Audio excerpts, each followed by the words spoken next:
Yes, good morning, Kasaka, good morning. Ala, walang luway. Andito na naman sa bukid.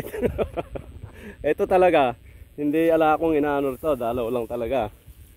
Kasama na yung exercise. Ito yung exercise ko. Pero pagka may hakot, hindi exercise yun. Kasi minsan ginagabi-gabi daw. Ito yung yung natira ko pang palay rito. Dito sa sa may Sitio Pinuso. Schedule ko na to. Siguro mga na ba ngayon, 25 siguro, 24 ganun. Ipabibira ko na to. Basta may madadaanan lang ako diyan, pabibira ko na to. Okay na to. Medyo na yan na yung kasing mga buyer minsan ang hinahanap yung tukol. Ngayon sabi nila sa akin hindi raw maganda yung tukol kasi yung bigas na nagkakaroon ng problema, kaya ang gusto naman nila ngayon mga bantilaw may nahanap nila. Hindi ko maintindihan Ngayon ito hindi naman semi bantilawan, semi tukol hindi rin, katamtaman lang siya, kaya okay na tong pabira. Na natin to, basta may madaanan na ako dyan, pabibira ko na to.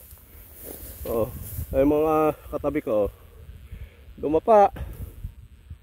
Ayan may tubig pa naman. Ay huli na to. Dito lang naman medyo may sariwang konti ito. Kasi nung hulip ko Pero sa to, pagka sa 25 hahabol na to. Kaya okay na to. Pagka may nadaanan ako, pabibira ko na rin to. 21. Pabibira ko na. Talagang birahin na rin talaga Masarap kasing magpaanin ng maraming sabay-sabay.